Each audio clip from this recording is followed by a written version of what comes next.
तुमने CA foundation के खेल को खत्म कर दिया है, लेकिन अभी जो मेन चीज तुम्हारे सामने आती है दैट इज सीए इंटर। और अब रिजल्ट्स के बाद तुम्हें यही टेंशन है कि भैया मैंने फाउंडेशन तो क्लियर कर दिया, लेकिन जैसा मैंने इंटर को सोचा था अब ये उससे ज्यादा डिफरेंट मुझे दिखाई दे रहा है। और इस टाइम पर मैं बहुत ज्यादा कंफ्यूज हूं कि मुझे कहां से स्टार्ट करना चाहिए, क्योंकि यहां पर इतनी सारी वीडियोज हैं, इतने सारे लेक्चर्स हैं कि भैया कंफ्यूज हो चुका हूं कि यहां पर इंटर में कैसे मैं ला सकता हूं एक रैंक। और यहां पर आज आपके आयत भैया आपको यही चीज बताने वाले हैं कि इंटर में आप अपने रैंक को कैसे लेकर के आ सकते हो। और अगर आप मेरे पीछे देखोगे तो यहां पर इतने सारे रैंक्स हम ऑलरेडी लेकर के आ चुके हैं, चाहे वो AIR 6 हो, 8 हो, 11 हो, यहां पर पूरी की पूरी लाइन यहां पर AIR की लगा दी है। सो मैं बस यही चाहता हूं कि अगला बार जब यहां पर रिजल्ट आएगा तो तुम्हारा भी यहां पर जो एक फोटो होगा कि हाँ यहां पर हमने जो स्टार्ट करा था इंटर का वो बेस्ट होगा। लेकिन देखो यार, ये जो पूरी की पूरी स्ट्रैटेजी है ना, ये तुम्हें स्टार्टिंग से अपने माइंडसेट को लगा करके पूरी तरीके से बनानी पड़ेगी, क्योंकि अब यही वो टाइम है जहां पर तुम अपने पोटेंशियल को यूटिलाइज करके एक AIR रैंक लेकर के आ सकते हो। लेकिन कैसे, आज स्टेप बाय स्टेप मैं तुम्हें बताऊंगा। तो जल्दी से वीडियो को लाइक कर दो और चलते हैं अपनी स्ट्रैटेजी की तरफ। तो सबसे पहले भाई साहब मैं आ जाता हूं यहां पर कि आप लोग ना अभी इस लेवल पर हो, आप लोगों को अभी अपना नेक्स्ट अटेम्प्ट देना है, that is January and May 27 attempt. और यहां पर थोड़ा सा रो रहे हो कि भैया इतना सारा टाइम निकल चुका है, ऑलरेडी 2-3 महीने हमारे खराब हो चुके हैं और अब बहुत ही कम टाइम बचा है और मुझे ग्रुप 1 भी करना है, ग्रुप 2 भी करना है। और यहां पर अगर आप लोग देखोगे तो बस आप लोगों को अपना माइंडसेट बनाना है, क्योंकि AIR आप जैसे लोगों से ही निकलता है। अब कैसे करना है भैया बताते हैं। सबसे पहली बात, आपको ICAI को डोमिनेट करना पड़ेगा। भैया ICAI को कैसे डोमिनेट करूं मैं? देखो, फाउंडेशन में भैया ने एक चीज बताई थी ना कि ICAI मटेरियल बहुत ज्यादा इंपॉर्टेंट होता है, वही चीज तुम्हें कंटिन्यू करना पड़ेगा इंटर के अंदर भी। यानी कि सारी सब्जेक्ट्स का सबसे पहले तुमको ICAI मटेरियल को लाइन बाय लाइन रीड करना पड़ेगा। यानी कि ICAI material is the main book जहां से तुमको सब कुछ करना है, इसी को सबसे पहले डिकोड करना स्टार्ट करना है।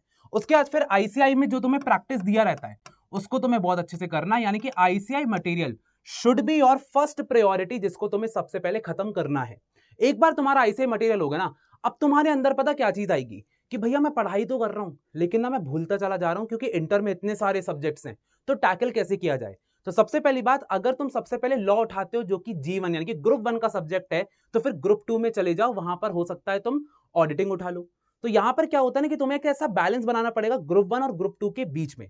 सो यहां पर होगा क्या कि तुम बहुत बार ना चीजें भूलने लग जाओगे। इसके लिए तुम्हें एक्टिव रिकॉल मेथड को यूज करना पड़ेगा। भैया ये एक्टिव रिकॉल मेथड क्या हो जाता है? एक्टिव रिकॉल मेथड का मतलब होता है भाई साहब कि यहां पर आपको ना हर एक हफ्ते में एक ऐसा टाइम बनाना पड़ेगा जहां पर आप हर एक चीज को रिवाइज कर रहे हो। सो दिन की स्टार्टिंग में आपने पढ़ने के लिए बैठे, उसके बाद धीरे धीरे धीरे धीरे करके जब आपने पूरा दिन खत्म किया, 8 घंटे की पढ़ाई खत्म करी, तो वो जो एक लास्ट आवर है ना, वो आपको डेडिकेट करना पड़ेगा प्योर रिवीजन के लिए। यानी कि जो भी पढ़ा है, जितना भी पढ़ा है, आपको उसको रिवाइज करना है, वरना फिर भाई साहब यहां पे दिक्कत हो जाती है।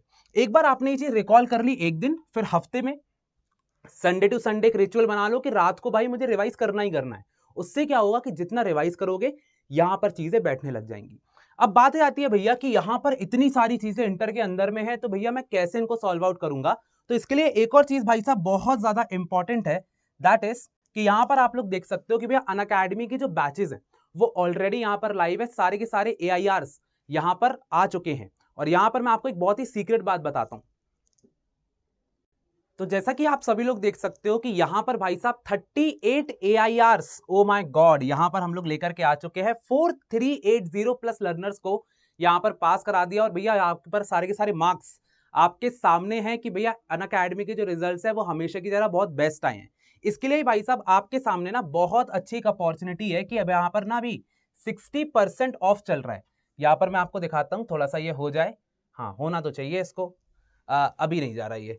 तो यहां पर 60% ऑफ हमारा चल रहा है, अगर आप लोग देखेंगे, ये देखिए जरा। तो यहां पर आपका टीम योद्धा है और टीम संकल्प है, जो कि दोनों मिलकर के आपको एक ही बैच में मिलने वाला है। ये आपको कहीं पर भी नहीं मिलेगा, एक ही बैच में योद्धा और संकल्प दोनों साथ में मिलेगा, और साथ ही साथ आपकी प्रिपरेशन भी नेक्स्ट लेवल पर पहुंच जाएगी। तो अब अपन लोग चलते हैं अपनी तीसरी चीज पर भैया कि यहां पर और कैसे करूं मैं, कैसे यहां पर प्रिपरेशन करूंगा। सो ये देखिए जरा, लास्ट एक सबसे ज्यादा इंपॉर्टेंट चीज हो जाती है, that is writing and analysis. भैया कैसे करेंगे राइटिंग? सो यहां पर जितना भी आपका सिलेबस है ना, उसमें आपको मोस्टली देखोगे कि इस बार एमसीक्यूज भी हैं, राइटिंग भी है, दोनों का मिक्स ऑफ स्ट्रक्चर यहां पर आ जाता है। सो आप लोगों को यहां पर डेडिकेटेड आंसर राइटिंग प्रैक्टिस लगाना पड़ेगा, चाहे वो टैक्स हो, चाहे वो लॉ हो, चाहे वो अकाउंट्स हो। यहाँ पर डेडिकेटेडली बुक बनानी पड़ेगी जहां पर आप सारी सारी चीजों को लिख रहे हो, आंसर को प्रैक्टिस कर रहे हो, क्वेश्चंस लगा रहे हो, और साथ ही साथ यहां पर आप लोग एनालाइज भी कर रहे हो कि भैया कैसा आ रहा है मेरा रिजल्ट। तो यहां पर आप लोगों को देखो यार, मोटा मोटा आरटीपी, एमटीपी और पीवाईक्यूज का एक अच्छा खासा कॉम्बिनेशन यहां पर करना पड़ेगा। साथ ही साथ एनालिसिस के लिए क्या करो कि हर हफ्ते आप लोग को एक वीकली टेस्ट लगाना पड़ेगा। भैया टेस्ट लगाना बहुत ज्यादा इंपॉर्टेंट है, क्योंकि वहीं से आपका जो पूरा का पूरा ग्रोथ है वो यहां पर बन जाएगा। अब अगर मैं आप लोग को एक और बार बताता हूं, तो यहां पर एक बहुत अच्छी अपॉर्चुनिटी है कि आप लोग को डायरेक्टली 60% ऑफ मिल रहा है। भैया 60% ऑफ, यस। तो जैसा कि आपने सुना ही होगा कि आज भैया आखिरी डेट है, तो जल्दी से जाओ 60% ऑफ भैया लगा दो, क्योंकि बहुत ज्यादा इंपॉर्टेंट है कि यहाँ पर जैसे 60% ऑफ तुम्हारा लगेगा ना, पूरी की पूरी चीजें तुम्हारी खल्लास हो जाएंगी। साथ ही साथ फाउंडेशन के भी सारे कोर्सेज में 60% ऑफ मिल रहा है, तो जल्दी से जाओ, जल्दी से जा करके भैया पूरी तरीके से यहाँ पर तुम लोग खेल खत्म कर सकते हो। बाकी यार देखो, मैं चाहता हूं कि तुम लोग इस बार इंटर में रैंक लेकर के आओ, तो सारे बच्चे एक बार भगवान से एक बार प्रे करेंगे, एक बार जल्दी से कमेंट सेक्शन पर लिखेंगे जय श्री कृष्णा, और भैया नेक्स्ट टाइम आपके लिए मैं यहाँ पर रैंक लेकर के आऊंगा। तो चलो गाइस, मिलते हैं अपनी नेक्स्ट क्लास में, तब तक के लिए ऑल द बेस्ट, शुक्रिया, Jai Hind, bye bye, love you all. और भैया एक चीज हमेशा ध्यान रखना, एडीएस के साथ ही सीए आसान है।